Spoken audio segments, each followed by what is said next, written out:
Hello, my brothers and sisters in gaming. Welcome back to the channel. As always, I am Jonathan, your host here at QuickBird Gaming, and I do thank you for tuning in for another episode of QuickBird News. I really do appreciate it. For this week's news, and we've got a couple of doozies, we are covering all the gaming news from Sunday, March 16th to Saturday, March 22nd. And since we got a lot to talk about, including the big one up front, I better get into it. Okay, clearly, the first thing I have to talk about is the fact that Assassin's Creed Shadows has arrived as what is probably going to be the make or break game for Ubisoft. It was available for play as of Thursday, March 20th. And this article from IGN kind of encapsulates where Assassin's Creed Shadows is now. And the summary is we just don't know really how well this game is doing, at least in terms of how well Ubisoft needs it to do. And the headline for this article, which was published today on Saturday, March 22nd, Assassin's Creed Shadow hits 2 million players 2 days after release. Ubisoft says it's now surpassed Origins and Odyssey launches.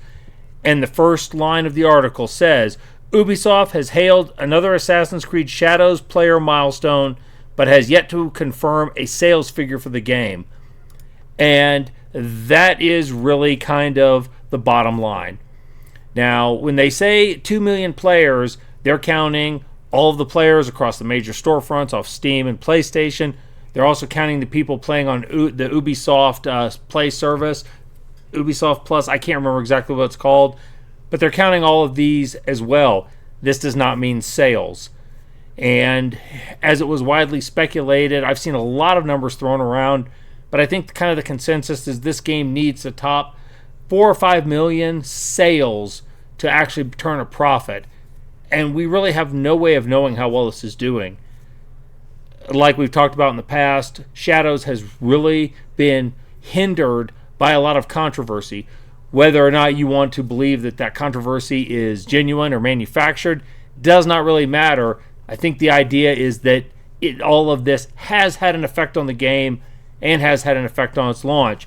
Just as an example, kick over to this article from DualShockers, which was published on Thursday, March 20th, the day the game released. Assassin's Creed Shadows is getting a day one patch to stop players from vandalizing shrines and temples. Apparently in the early iterations of the game, Nawe and Yasuke could literally rampage through the temples, destroying things and attacking priests and bystanders. And this did raise some ire from people in Japan. And we can scroll down here in the article. In the patch notes via IGN, one of the changes coming in the launch patch for Assassin's Creed Shadows will prevent players from damaging tables and racks in temples and shrines, as well as reducing blood spatter from attacking unarmed NPCs to prevent these holy sites from getting covered in blood. According to Ubisoft, these changes are coming for all players and are not specific to Japan, where the series has faced criticism of censorship of blood before, and Shadows is no exception. However, considering the game has already sparked its own round of controversy in Japan, even drawing attention from Japanese Prime Minister Shigeru Ishiba, these changes are likely a response to that. And that's really kind of the bottom line. All of the discourse, all of the churn over this game has had an effect on its release. Now, clearly, we have no way of knowing, like I said, just how many sales this game has had and just how many players are playing, say, on the Ubisoft service, where they paid a membership fee, a subscription fee to play it month to month. We don't know how many people are accessing AC Shadows via that. I can go over to the Steam charts, and this is current as of Saturday evening on the 22nd. And you can see it's kind of topped out at about 60,000 concurrent players. Now, I'm not going to be doom and gloom about this and say that this certainly spells doom for the game, but it's not a good sign. By way of comparison, Dragon Age Veilguard had hit almost 90,000 players. Maybe it was 85,000, 83. I don't remember. It was somewhere in that vicinity. And it was also available on EA's launcher, and it was later deemed to not be a success.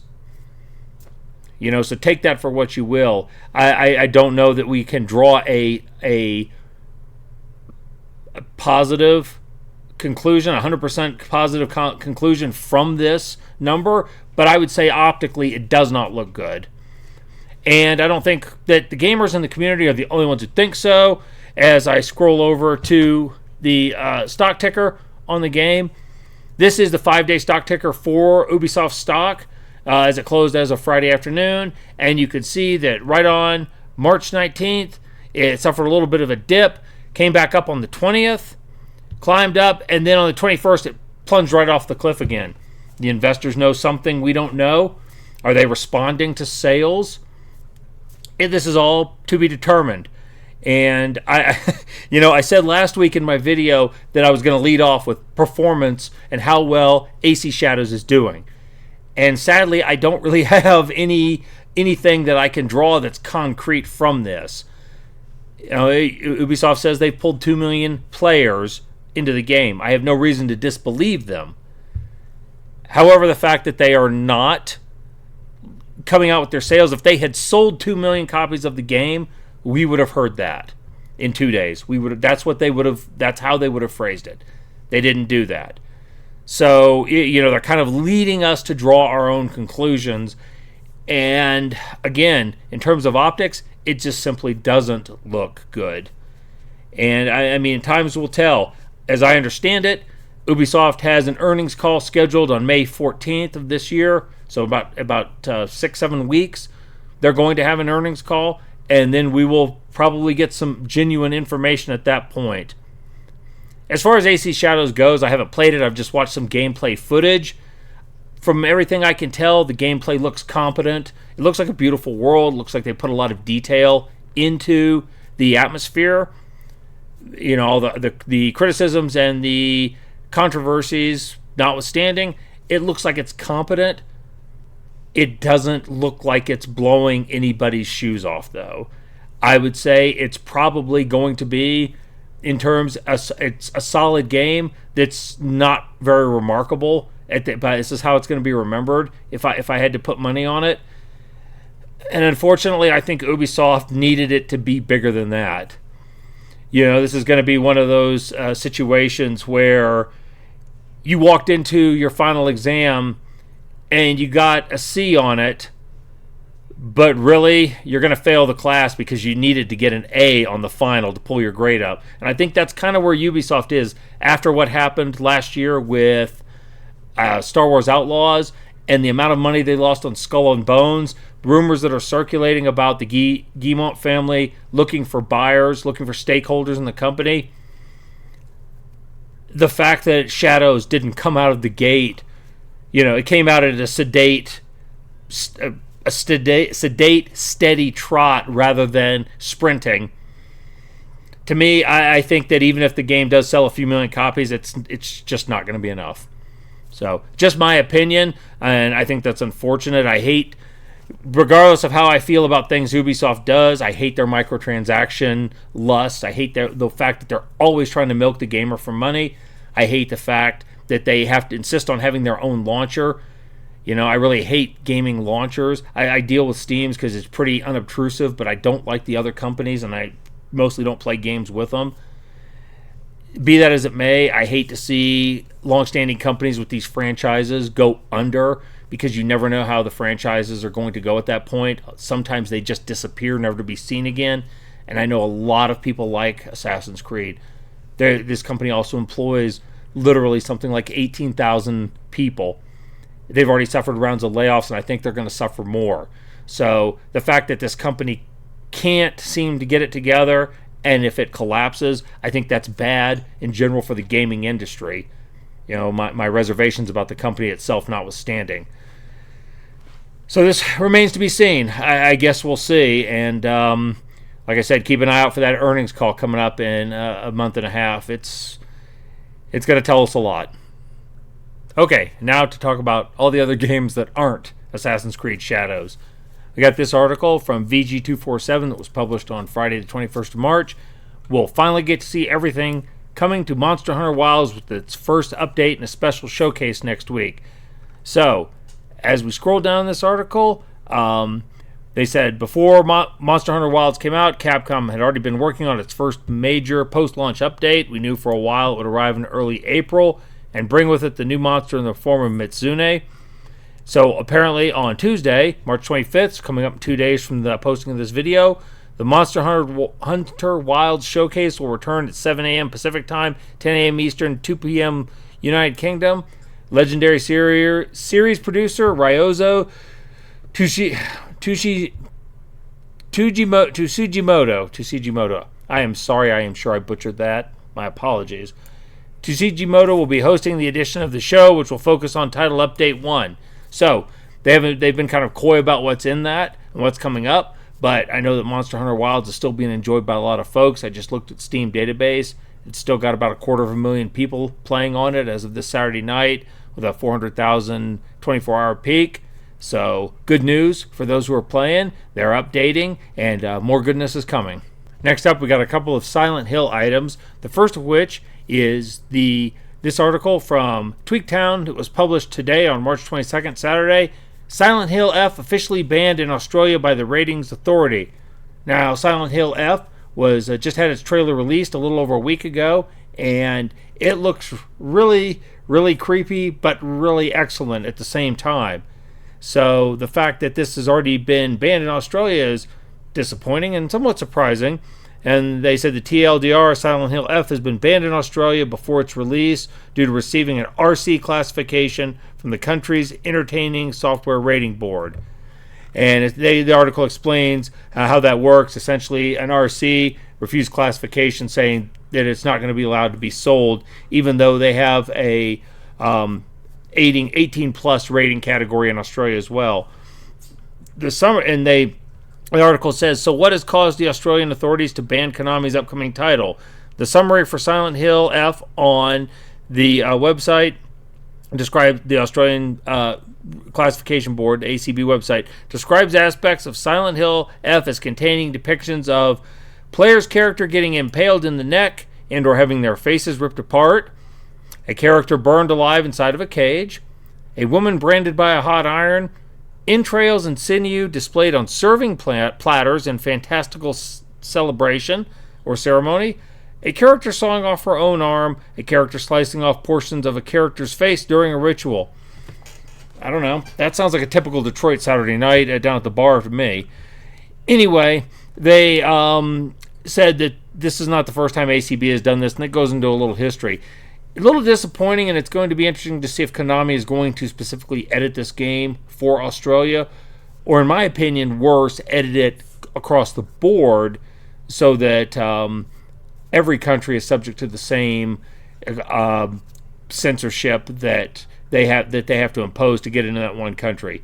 So a little bit disappointing. By the way, I did react to the trailer for the release trailer for Silent Hill F. I'll link it down below in the description, and if you're interested to check that out. If you haven't seen the trailer, even if you don't watch my reaction, go watch it because it's really good. Also at the same time, we have this article from IGN that was published on Friday, March 21st. Silent Hill 4 joins the Good Old Games Preservation Program with cut content previously unavailable on PC. Now, if you're unfamiliar with the GOG Preservation Program, essentially what they are trying to do is gather up old games and make them playable on modern hardware and keep them up to date so that they run, I should say, modern operating systems as well as hardware, and make them run and keep them working. I think some of their efforts have been a little more successful than others. Some GOG games I've played and I've read about, people have complained do not run well. I'm sure it's an ongoing process. However, like I just mentioned back in the segment about Ubisoft, sometimes these games go out and we never see them again. And this article specifically mentions 25 games that are joining the preservation program, one of which was the original Deus Ex. How long has it been since we've seen a Deus Ex game? Just as a case in point, these franchises go dormant when when they sell off the property or the studios go away. Anyway, this article lists the games that are going to be joining, the lead one of which was Silent Hill 4 The Room. The article says is one title that will benefit from the GOG Preservation Program in more ways than one. In addition to securing its future, Good Old Games says the entry status with the service means it comes with, quote, missing content that was never available on PC before. This includes the reintroduction of hauntings, which spruce up that iconic Silent Hill atmosphere with spooky effects such as flickering lamps and possessed telephones. Modern controller support has already been added. Like I said, it may be an imperfect process, but I salute them for at least trying to do this and trying to retain these old games, and it's a great list of retro games. If you scroll down here, Silent Hill 4, Fear Platinum, Vampire the Masquerade, and that is a game that I could not get the Steam version of to launch and work on my computer. I ended up having to return it because I never got it functional. If it's going to be run out there by GOG, I may want to give it a try. Tomb Raider games, Alone in the Dark, Ultima, Wing Commander, Deus Ex Game of the Year, Fallout 2, Port Royale, Privateer. A lot of great older games. So whether or not the implementation is perfect, I hope they do a good job, but even if it's not, I give them thumbs up for trying. And like I said, a bit of good news on the Silent Hill front. Oh boy. All right, here we go. This article from Eurogamer was published on Thursday, March 20th. Very simply reads, Night Dive's long-awaited System Shock 2 remaster finally arrives in June. We have a launch date, June 26th. Now, in case you can't tell, I'm actually really stoked about this. System Shock 2 is one of my favorite games of all time. Definitely in my top 5, maybe my top 3. It is a game that I have liked forever. I still pull it out now, 25 years later, to play it to completion at times. It is a game I would recommend anybody who has never tried it, go back and grab it. It holds up incredibly well even today against modern RPGs and survival horror. It's that good. And the fact that they're going to remaster it, you scroll down the article and they're bringing it up to a modern standard, quality of life improvements, optimized controller support, updated co-op multiplayer, achievements, mod support, 144 frames per second, ultra widescreen capability, or compatibility rather. This to me is fantastic. I am not somebody who pre-buys games on release date or pre-orders them just because of how many bugs and how many things go wrong, and because companies do things at the 11th hour that I think are sometimes shady. I haven't bought a game on release day since I think Fallout 4 was the last one. So it's been almost 10 years since I've done it. I might have to violate my rule for this one when it comes out.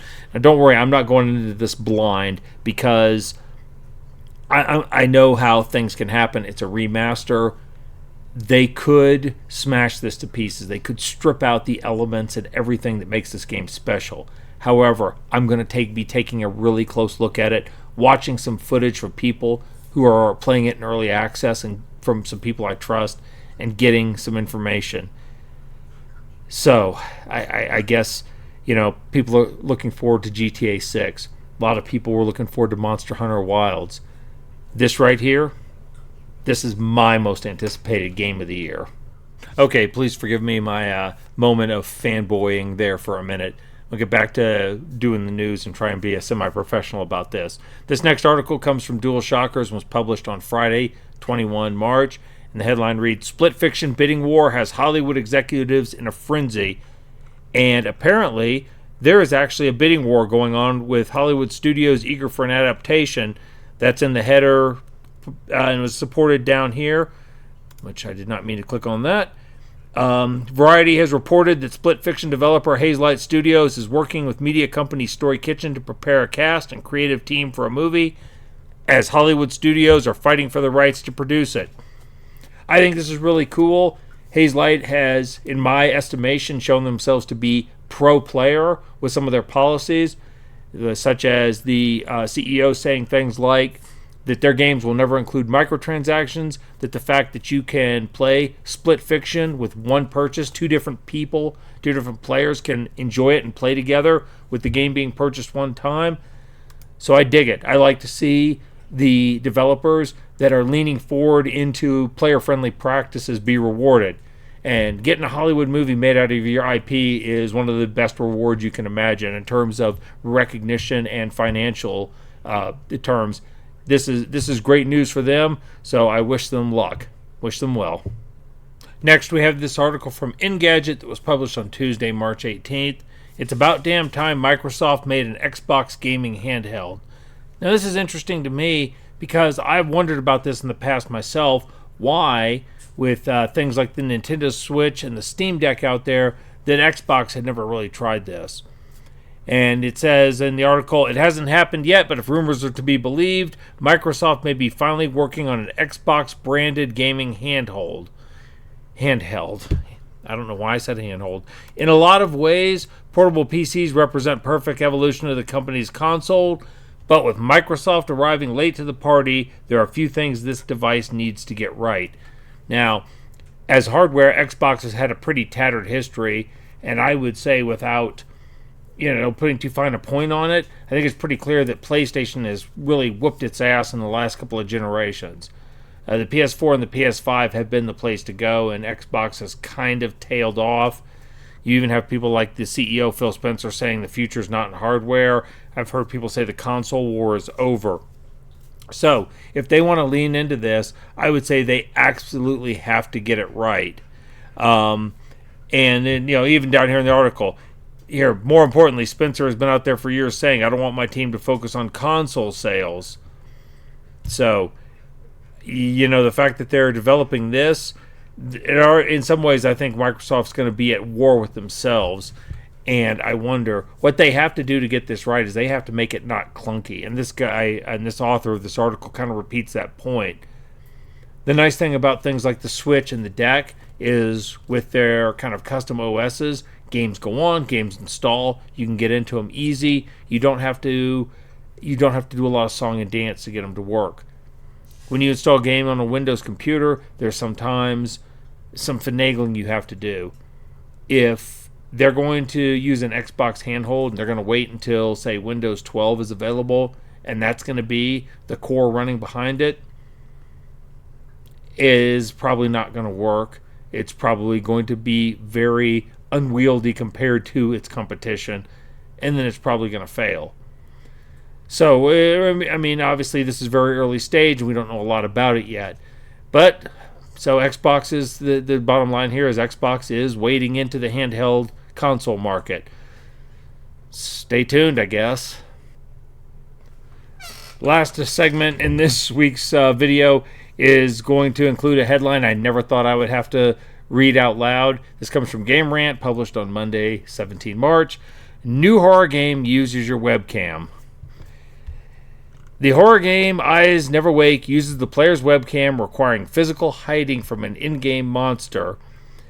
So, in other words, the title says, in a demonstration video, a player can be seen starting up the game and scanning their face via a webcam, which is displayed in the game. The player then explores a creepy labyrinth, which seems to have walls that can be clipped through to hide some kind of secrets. However, the biggest scare is the giant monster pursuing the player. Every time it comes on screen, the player has to duck under the desk as the monster can see the player's face via webcam and will seize them if they are spotted. Oh, hell no! Yeah, no, not today, Satan. No, not happening. Aside from the fact that this sounds positively terrifying, and not in a good way, there are some clear implications which this article then comes down here and takes into account. While the idea of the game sounds interesting, there are understandably players concerned about their privacy. The developer has already taken some steps to handle these worries, assured commenters that no data is uploaded, so a player's identity and image aren't copied or shared in any way.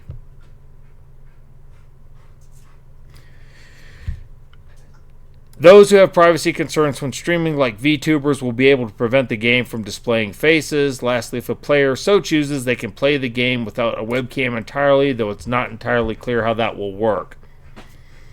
I really have nothing further to say about this other than the fact that everything about it sounds, as wrong as a $3 bill. Alright, gang, I'm going to leave it there. AC Shadows hangs in the balance. We'll see what happens. Not looking good, though. In my opinion, I think this is bad for Ubisoft. But, on the plus side, we got a System Shock 2 remaster with a launch date now. So we have to take the good with the bad, or the bad with the good, however you say that. Anyway, if you've hung out to the end of the video, I appreciate you doing so. Thank you for tuning in. As always, if you like what you see here, if you enjoy this content, please like, subscribe, drop a comment down below. Let me know how I'm doing. It's the only way I'll get better is with positive feedback or negative feedback. If you don't like it, tell me that too. In the meantime, it's almost my bedtime, so I'm going to go hit the sack. Thank you once again for everybody tuning in. Y'all go out there, live your best lives, and y'all stay gaming.